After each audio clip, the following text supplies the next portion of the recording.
अभिव्यक्ति को देखा तो ऐसा लगा जैसे कोढ़ मिखाज जैसे, लाठी का राज जैसे, कटी हुई नाक जैसे, शिंदे की बात जैसे, फडनवीस का फाट जैसे, गर्दन पे छुरा जैसे, अटकी हो जान जैसे, मंदिर में हो एक बुझता चिराग हो। अभिव्यक्ति को देखा तो ऐसा लगा जैसे डसने को नागिन जैसे, अंधियारी रात जैसे, कौवे की काम जैसे, भगवे का नाश जैसे, कर्कश सितान जैसे, गधे की बारात जैसे, शिव की नहीं बल्कि शिंदे की खैरात हो। अभिव्यक्ति को देखा तो ऐसा लगा। नमस्कार, एक और टिप्पणी के साथ मैं अतुल चौरसिया। आप सोच रहे होंगे कि मैं ये सब क्या कर रहा था।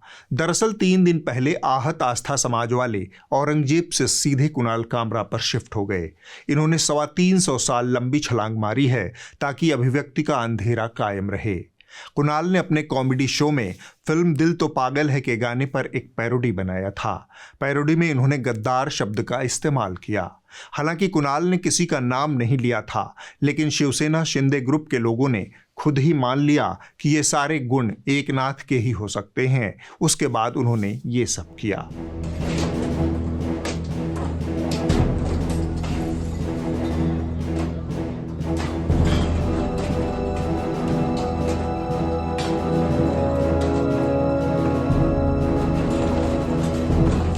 इस पैमाने के हिसाब से आगे आने वाले गाने पर आहत होने की बारी यूपी वालों की है।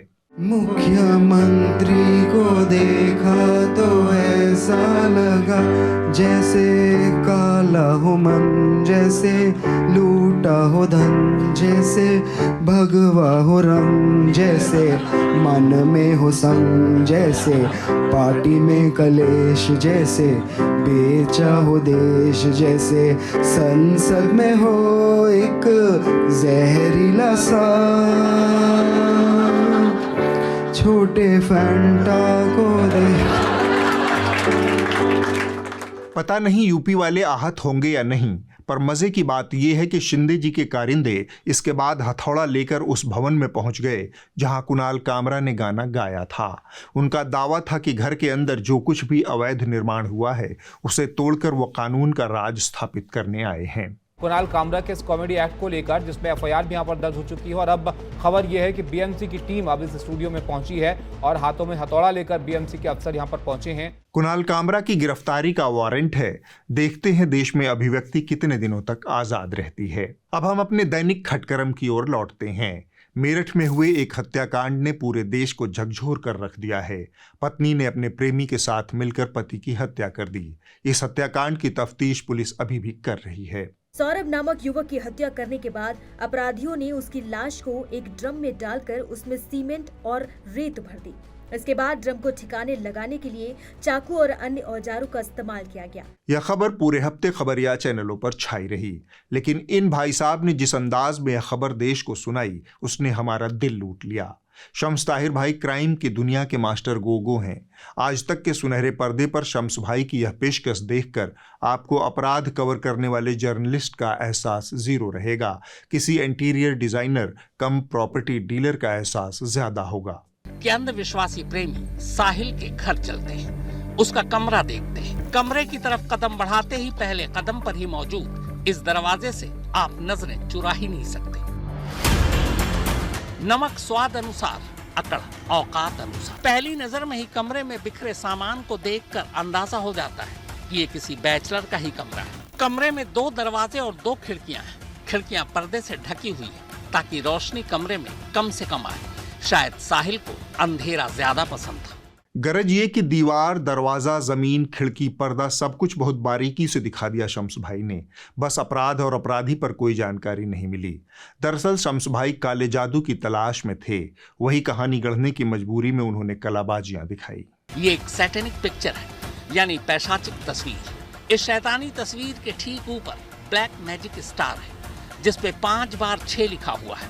साथ ही कुछ जंजीर है जो नीचे जाकर जुड़ रही है। इस तरह की तस्वीरें अक्सर वही लोग लगाते हैं जो ब्लैक मैजिक यानी काला जादू में विश्वास रखते हैं। जबकि दरोगा जी कह रहे हैं कि सौरभ की हत्या में काला, पीला, हरा, नीला या किसी रंग का कोई जादू नहीं है।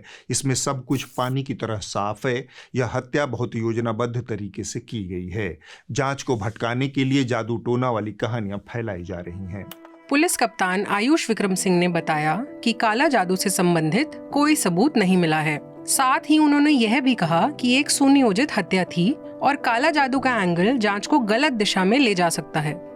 काला जादू की कहानी सिर्फ शम्स भाई ही नहीं फैला रहे थे, चैनल दर चैनल यही कहानी फैलाई जा रही थी। साहिल के कमरे की दीवारों पर तंत्र मंत्र की क्रिया से जुड़ी बहुत सारी तस्वीरें मिली, स्केचेस बने हुए थे। अक्सर जादू टोना करने वाले लोग बिल्ली का इस्तेमाल करते हैं, ये कहा जाता है। और ऐसा शक है कि उसने सौरभ के शव के टुकड़ों के साथ कोई काला जादू किया था, ब्लैक मैजिक किया था। पुलिस के मुताबिक साहिल शुक्ला भी अंधविश्वास वाली चीजों पर यकीन करता था। उसके कमरे की तलाशी लेने पर कुछ रहस्यमयी मूर्तियां और दीवारों पर कई डरावनी तस्वीरें भी मिली थी। क्या जादू टोना वाकई इसमें एंगल है इस हत्या में? तो उसका कमरा है, उस कमरे ने ये सारी चीजें पैदा कर दी। क्या इसमें जादू टोना है, तंत्र मंत्र है? अंधविश्वास और जादू टोना चैनलों पर आसानी से बिकने वाला नशा है।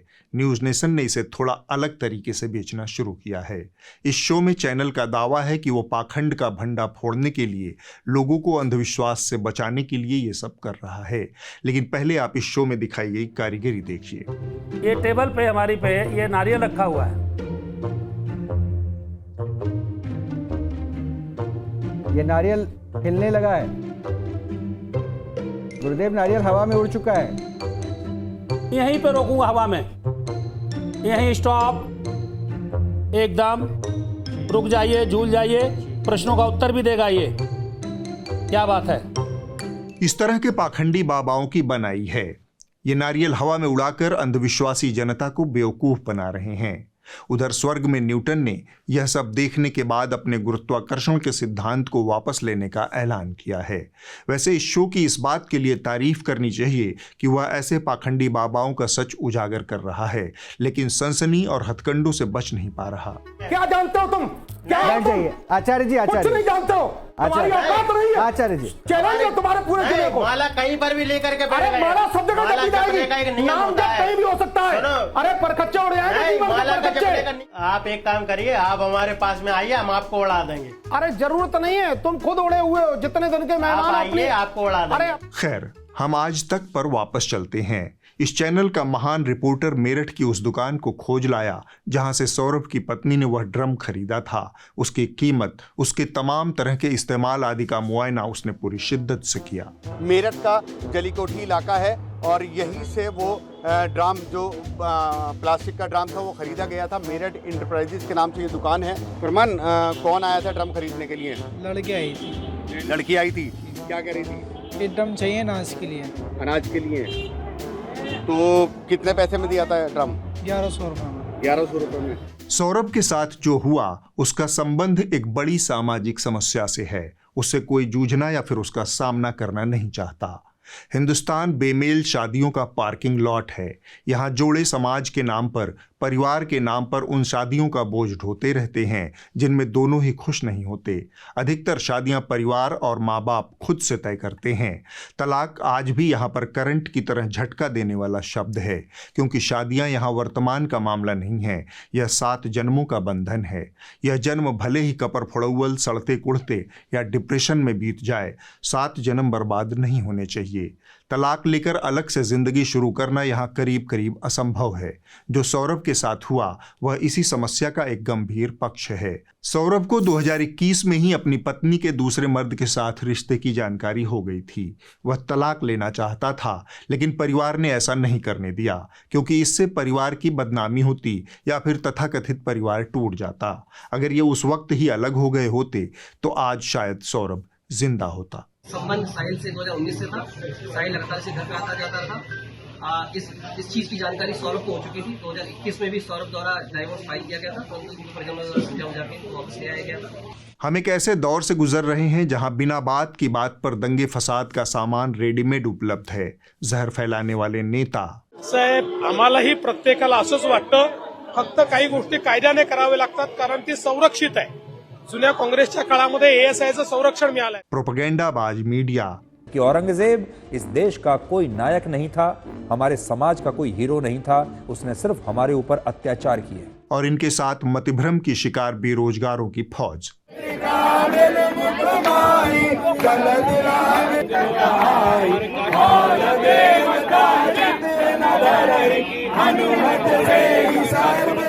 नागपुर की घटना हिंसा के ऐसे ही रेडीमेड मॉडल का नतीजा है।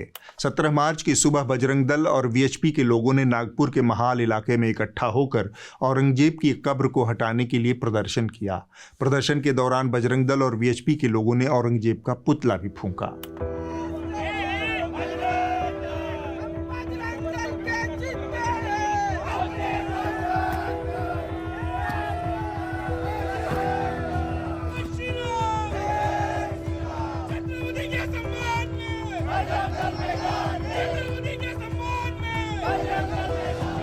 यह स्थान एक मस्जिद के पास स्थित है।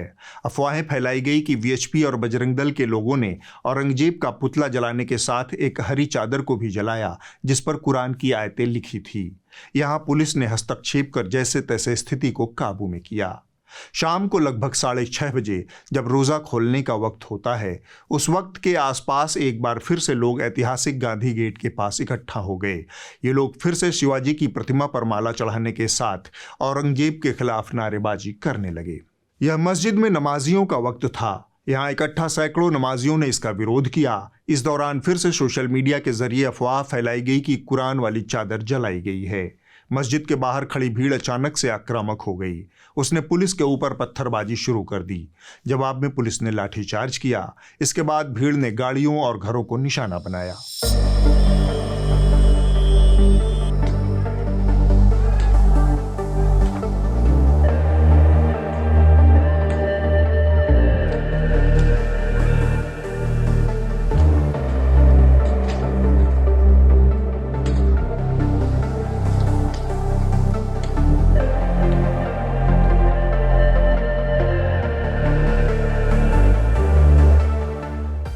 नागपुर के गणेशपेट थाने में दर्ज एफआईआर के मुताबिक अफवाह यह थी कि वीएचपी और बजरंग दल के कार्यकर्ताओं ने औरंगजेब के पुतले के साथ कुरान की आयतों वाला हरा कपड़ा जलाया। अब तक इस मामले में एक व्यक्ति की मौत हुई है, 3 एफआईआर दर्ज हुई हैं और 105 के करीब लोगों की गिरफ्तारी हुई है। जहरखुरान मीडिया जो पहले लोगों को औरंगजेब के नाम पर भड़काने और बेवकूफ़ बनाने में लगा हुआ था, वह इस हिंसा के बाद मनगढ़ंत कहानियां लेकर हाजिर हुआ। जितने चैनल उतनी तरह की साजिशें, कहीं पाकिस्तान का हाथ, कहीं बांग्लादेशी हाथ। सबसे पहले आप बहन अंजना ओम कश्यप को देखिए। ये जो चिंगारी का खेल होता है ये बुरा होता है, और ऐसा मतलब ऐसी क्या वजह है? औरंगजेब परस्ती, औरंगजेब का फैन होने की वजह क्या है, जरा समझा दीजिए। औरंगजेब परस्ती, औरंगजेब का फैन होने की वजह क्या है, जरा समझा दीजिए। ये कह रही हैं कि चिंगारी औरंगजेब के फैंस ने लगाई। इतनी बेशर्मी इनके अंदर आ चुकी है कि ये धड़ल्ले से झूठ बोल सकें। कुछ तथ्य एकदम साफ हैं। औरंगजेब का मामला छावा फिल्म के आने से लेकर नागपुर की हिंसा तक सिर्फ एक पक्ष का किया धरा है। नेताओं ने हिंसक बयानबाजी की, धरना प्रदर्शन हुआ, चिंगारी छोड़िए, बजरंग दल और वीएचपी वालों ने तो पुतले भी फूंके। अंजना ने सुविधाजनक तरीके से उनसे आंखें मूंद ली। दूसरा पक्ष उनकी लिखी हुई पटकथा पर रिएक्शन दे रहा था। बेशर्मी की यही खासियत है, यह अंधी होती है। बाकियों ने भी इसी तरह की कहानियां गढ़ी। आप देखिए नागपुर की एक ही हिंसा में कितने सारे एंगल हमारे देसी शर्लक होम्स ने खोज निकाले। लपैक वाला जो नारा जो पाकिस्तान ने सुनते थे साहब, वो जो है हिंसा से पहले नागपुर में चला गया। जैसे जैसे गुनाह के पन्ने पलटे जा रहे हैं, वैसे वैसे बांग्लादेश और पाकिस्तान से कनेक्शन और मजबूत होता जा रहा है। नागपुर की हिंसा, अभी तक जो जानकारी मिली है उसके मुताबिक इस पूरी हिंसा में बांग्लादेश का भी कनेक्शन अब दिखने लगा है। लोहित मदानी ने मीडिया को ये बताया कि नागपुर में जो हिंसा हुई है इसकी कड़ी क्या बांग्लादेश से जुड़ी हुई है। मुसलमानों को खलनायक बनाना इसका एक पहलू था। इसके बाद योगी जी को महानायक बनाने का उपक्रम भी शुरू हुआ। योगी मॉडल के तहत बुलडोजर से कार्रवाई होनी चाहिए। जिन दंगाइयों ने माहौल खराब किया उनके घरों पर बुलडोजर चलना चाहिए। महाराष्ट्र में योगी वाला मॉडल चल रहा है और इसकी चर्चा जितनी महाराष्ट्र में हो रही है उससे कहीं ज्यादा बातें दिल्ली से लेकर पूरे हिंदी प्रदेशों में हो रही हैं। क्या संभल टू नागपुर दंगाइयों का पक्का इलाज सिर्फ और सिर्फ योगी मॉडल है? थोड़ी देर पहले मैंने इन्हीं एंकरों के लिए कहा था कि बेशर्मी इनका गहना है। उत्तर प्रदेश की कानून व्यवस्था किसी भी राज्य के लिए कोई आदर्श नहीं है। इसकी मुनादी एनसीआरबी के तमाम आंकड़े करते हैं। यहाँ होने वाले हर दिन जघन्य अपराधों से भी इसकी पुष्टि होती है। ज़्यादा दूर जाने की ज़रूरत नहीं है। दिल्ली से सटा हुआ उत्तर प्रदेश का शोरूम है नोएडा। यह उत्तर प्रदेश के तड़कते भड़कते विकास का गेटवे है। यहाँ हर दिन राह चलते होने वाली चेन स्नैचिंग महामारी बन चुकी है। आप पिछले 5 साल में किसी भी साल की संख्या और चेन स्नैचिंग गूगल पर डाल दीजिए, आपको यह महामारी स्थायी भाव में उपस्थित मिलेगी।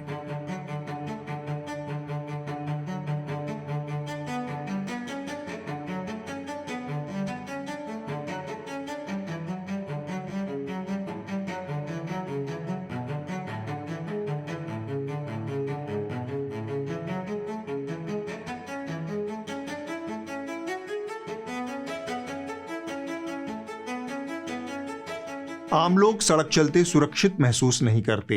महिलाएं अपनी पसंद का जेवर गहना पहनकर सड़कों पर नहीं निकल सकती, लेकिन टीवी चैनलों के चापलूस हुड़कचुल्लू आपको हर जगह योगी मॉडल बेचते मिल जाएंगे। उत्तर प्रदेश के लॉ एंड ऑर्डर की असलियत का यह वीडियो आप देखिए। यह आगरा के डीसीपी के दफ्तर से सामने आया है।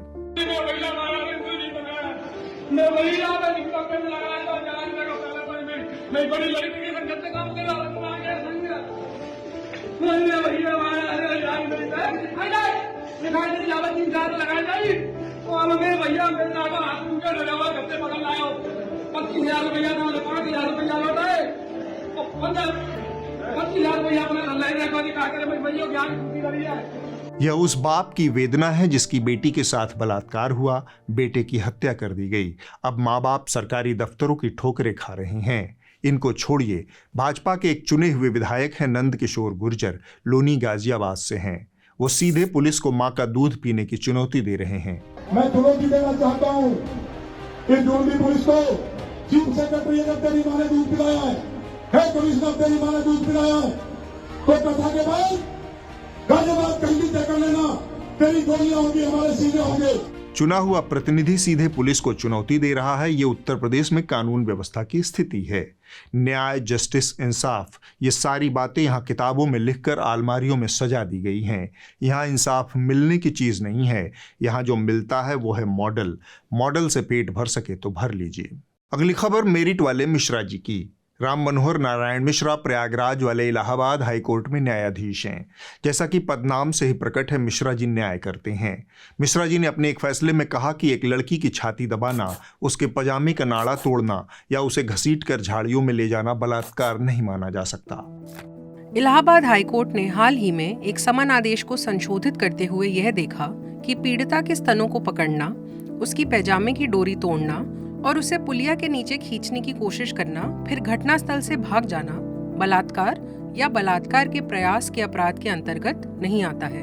जस्टिस राम मनोहर नारायण मिश्रा की अध्यक्षता वाली खंडपीठ ने कहा, बलात्कार के प्रयास का आरोप लगाने के लिए यह स्थापित करना आवश्यक होता है कि अपराध की तैयारी से आगे बढ़कर वास्तविक प्रयास किया गया हो।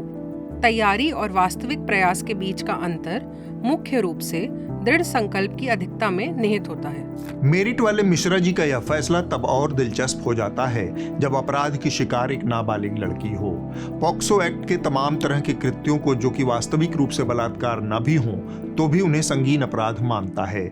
मसलन पॉक्सो की एक धारा यौन शोषण के बारे में कहती है, किसी बच्चे के प्रति यौन इरादे से कोई शब्द बोलना, कोई आवाज निकालना, कोई वस्तु प्रदर्शित करना, बच्चे को अपना शरीर दिखाने के लिए कहना, किसी बच्चे को अश्लील उद्देश्यों के तहत पॉर्न वीडियो या मीडिया दिखाना, बच्चे को सीधे या ऑनलाइन लगातार घूरना, उसका पीछा करना, बच्चे के शरीर के किसी भी हिस्से का वास्तविक या मनगढ़ंत चित्रण करना, इलेक्ट्रॉनिक, फिल्म या डिजिटल माध्यमों से बच्चे को यौन क्रिया में शामिल करने की धमकी देना, बच्चे को अश्लील उद्देश्यों के लिए लुभाना।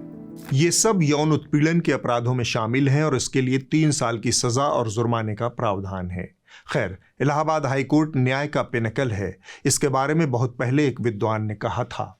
हैमलेट में शेक्सपियर ने कहा था, डेनमार्क राज्य में कुछ सड़ रहा है। इसी तरह यह कहा जा सकता है कि इलाहाबाद हाईकोर्ट में भी कुछ सड़ रहा है।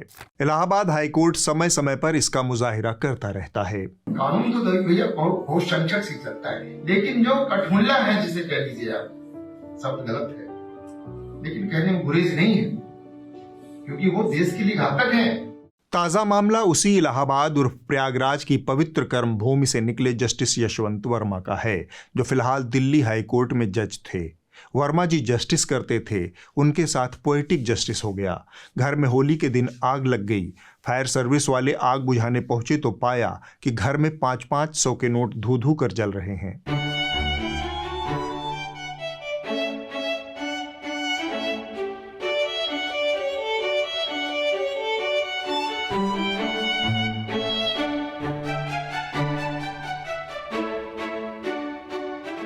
वर्मा जी के ऊपर भगवान ने बड़े समय तक बड़ी कृपा बनाए रखी। कृपा का ओवरडोज हो गया। ऐसा ओवरडोज कि घर के बाहर कूड़े के ढेर में भी उनके खून और पसीने की कमाई अधजली अवस्था में बरामद हो रही है। 4-5 दिन पहले यहाँ सफाई कर रहे थे, वो ढेर उठा रहे थे कूड़े का, तो उसमें जला हुआ कुछ सामान था, उसमें 500 के नोट थे जले हुए, छोटे छोटे टुकड़े थे उसमें। वर्मा जी का पेशे के प्रति समर्पण और ईमानदारी को देखते हुए उन्हें पुनः एक बार इलाहाबाद हाईकोर्ट की सेवा करने के लिए वापस भेज दिया गया है। नास्ट्रेदमस ने 16वीं सदी में ही भविष्यवाणी कर रखी है कि हिंदुस्तान में जब न्याय की इमारत जर्जर होकर गिरेगी, तब उसकी नींव में मौजूद इलाहाबाद हाईकोर्ट की ईंट में सबसे अधिक दीमक लगी मिलेगी। अगली खबर ज्यादा महत्वपूर्ण है। इस एक खबर ने भारत के टेलीविजन मीडिया को जितना दलिद्र साबित किया है, उतना 10-20 घटनाओं ने मिलकर नहीं किया। हम फिल्म अभिनेता सुशांत सिंह राजपूत की मौत की परिस्थितियों से जुड़े फर्जी विवाद की बात कर रहे हैं। गत दिनों चुपचाप सीबीआई ने इस मामले में अपनी क्लोजर रिपोर्ट अदालत में जमा कर दी, ये कहते हुए कि सुशांत की मौत में किसी भी तरह की कोई साजिश नहीं थी। अभिनेता सुशांत सिंह राजपूत की मौत के मामले में सीबीआई ने 2 क्लोजर रिपोर्ट दाखिल कर दी है। इन रिपोर्टों में अभिनेता की मौत के मामले में किसी साजिश से इनकार कर दिया गया। इस घटना ने भारत के टेलीविजन मीडिया की कथित स्वायत्तता को चिंदी चिंदी कर दिया। टीवी वालों ने खुद ही साबित किया कि वो सरकार की पालतू कठपुतलियां हैं, जो सत्ता के इशारे पर ठुमकती हैं। पहले आप उस दौर की कवरेज को देखिए। जब सुशांत सिंह को वर्ष 2019 तक कोई मानसिक परेशानी नहीं थी, तो फिर उन्हें ये मानसिक समस्या तब ही क्यों हुई जब रिया उनके जीवन में आ गई? क्या उस तांत्रिक ने सुशांत को कोई ताबीज भी दी थी? क्या गर्लफ्रेंड रिया के साथ उसकी मां भी इस पूरे मामले में कहीं ना कहीं शामिल है? क्या रिया ने कुछ गलत किया है?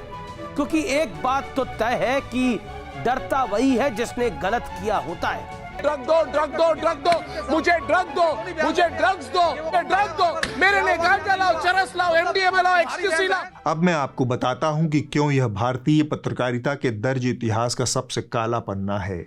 जिस समय में ये चैनल वाले घंटों घंटों सुशांत सिंह राजपूत के ऊपर फर्जी टीवी डिबेट कर रहे थे, एक कमजोर और आसान शिकार रिया चक्रवर्ती को निशाना बना रहे थे, उस वक्त पत्रकारिता में करने के लिए बहुत कुछ था। देश ही नहीं, पूरी दुनिया कोरोना की महामारी से जूझ रही थी। अस्पतालों में ऑक्सीजन नहीं थी, मेडिकल शॉप पर पैरासीटामोल नहीं था और शमशानों में लाशें जलाने के लिए लकड़ियां कम पड़ गई थीं। लोग गंगा किनारे अपने प्रियजनों की लाशें छोड़कर जा रहे थे।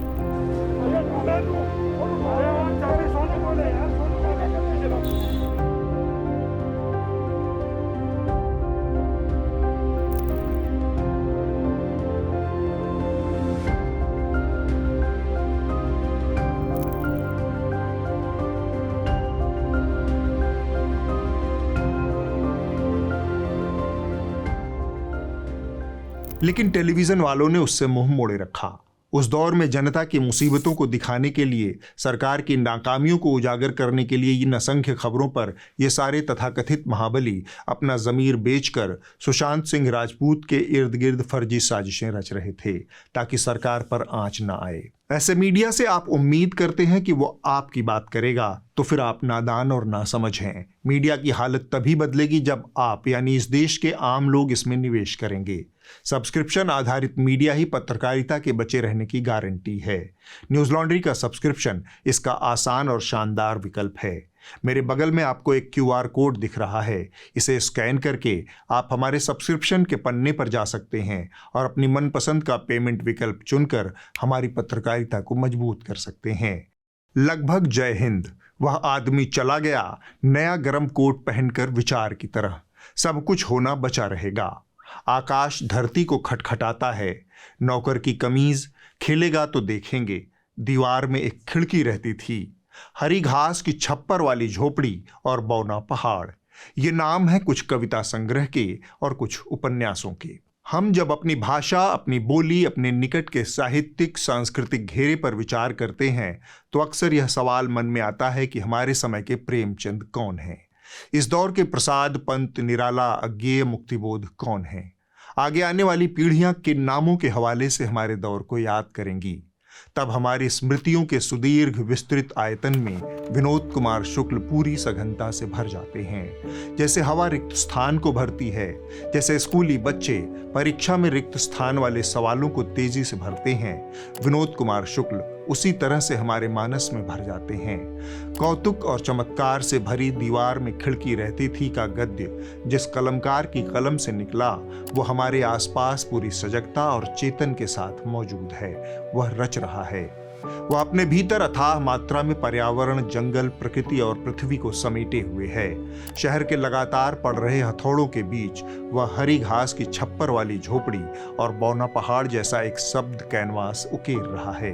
विनोद कुमार शुक्ल को साहित्यिक दुनिया के प्रतिष्ठित ज्ञानपीठ सम्मान से नवाजा जा रहा है। हर दिन जब हिंदी भाषा के उत्तरोत्तर बौद्धिक दिवालियेपन की चिंता से शुरू होती है, तब विनोद कुमार शुक्ल उस चिंता को हरने वाली संजीवनी की तरह हमारे बीच मौजूद हैं। उन्हें लंबी आयु और ज्ञानपीठ पुरस्कार की ढेर सारी बधाइयां। अब वक्त है इस हफ्ते की रिपोर्ट का। जो कही जा रही थी बातें कि अंदर में भी सोशल डिस्टेंसिंग। इस हफ्ते की रिपोर्ट भिलाई टाइम्स से है। यह वीडियो दुर्ग जिले के हनोदा क्षेत्र का है। गर्मियों के आगमन के साथ ही यहाँ के गांवों में पानी की समस्या बढ़ गई है। आलम यह है कि ग्रामीण पानी की कमी के कारण होली तक नहीं मना पाए। पीने के लिए पानी नहीं है, कपड़ा कहाँ से धोगे, बर्तन कहाँ से धोगे, नहाने के लिए पानी नहीं है। ऐसा लगता है एक दिन छोड़ के नहाना पड़ेगा हमको। पोछा लगाए तो लगाए कैसे, खाना बनाने में भी पानी की समस्या, हर चीज में पानी की समस्या भी है। पानी हम लोग को मिल जाए वो बहुत अच्छा है। बच्चे सो नहीं पा रहे हैं, कूलर नहीं चल पा रहा है और रोज का बर्तन नहीं धो पा रहे हैं, पत्तल में भी खा रहे हैं, क्या करेंगे? पानी नहीं है किस में धोएंगे? त्योहार में ये पानी नहीं होने की वजह से होली तक नहीं मना पाए, इससे दुख की बात क्या होगी? अगले हफ्ते होगी एक और टिप्पणी। नमस्कार।